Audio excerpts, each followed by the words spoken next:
అత్తింటి ఆరేళ్లకు ఇంకేదో దుర్మార్గాలకు బలవుతారు, కానీ పుట్టింటి ఆరేళ్లకు బలైనటువంటి పరిస్థితి నా జీవితంలోనే ఎదురైంది, నాకే ఎదురైంది. నా భార్య ఆ పుట్టింటిలో వాళ్ళ అమ్మ వాళ్ళ నాన్న బతికుండగా, ఆయన చచ్చిపోయాడు, వాళ్ళ నాన్న బతికుండగా కూడాను ఒక డిస్పారిటీ, ఆడపిల్ల వేరు మగపిల్లాడు వేరు అనేటువంటి ఆ డిస్పారిటీని మొదటి నుంచి చూపించేవాళ్ళు. నా దుర్భాషని తట్టుకోలేక ఒక సందర్భంలో ఆస్తి పంపకాల విషయంలో అంత ఆస్తి మొత్తం కొడుకు పేరు మీద రాశాడు వాళ్ళ నాన్న.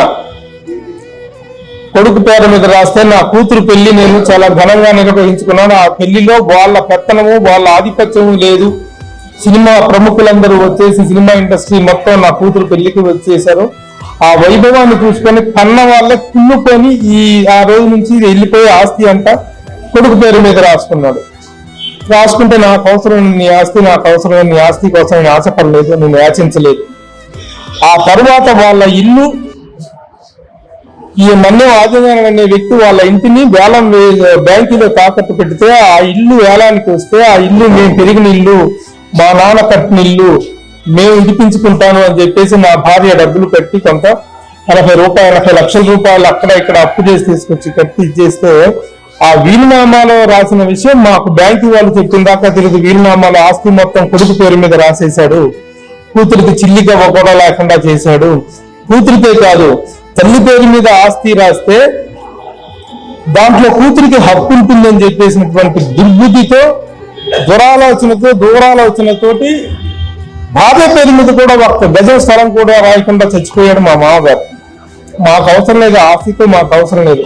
కానీ మేము వాళ్ళు కట్టిన ఇల్లు కష్టాల్లో ఉంది, బ్యాంకులో వేలానికి వెళ్ళిపోతే పరుగు పోతుందని చెప్పి నా భార్య ఎగబడిపోయి డబ్బు కట్టి ఆ ఇంటిని విడిపిస్తే ఆ డబ్బులు మాకు కొంతకాలానికి ఇచ్చినప్పటికీ తర్వాత పెద్ద మనుషుల్లో పంచాయతీ చేసి మా కొడుకు పేరు మీదనే అంటారా, అటువంటి కూతురికి పేరు మీద కూడా రాయాలి కదా, అదేం పని అని చెప్పి పెద్ద మనుషులు మందలిచ్చి ఒక స్థలాన్ని నా భార్య పేరు మీద రాసేలాగా పెద్ద మనుషులు ఒప్పందం చేశారు. నేను నా బామ్మర్తికి ఫోన్ చేసి అడిగితే, మేము ఒప్పందానికి ఒప్పుకోము, మాకు ఆ ఒప్పందం ఇష్టం లేదు, మేము రాయము, చాలా బూతుమాట వాడింది. మంది సొమ్ము డాష్ డాష్ అంటూ చాలా బూతుమాట వాడటంతో ఆ మాట విన్న దగ్గర నుంచి నా భార్య విపరీతమైన మానసిక క్షోభకి గురయ్యి, నేను మందికి పుట్టితే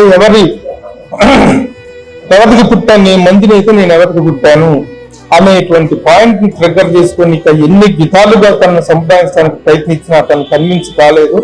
ఆ మానసిక క్షోభ ఈ రోజున తన ఆత్మహత్యకి కారణమైంది. ఇది జరిగిన వాస్తవం.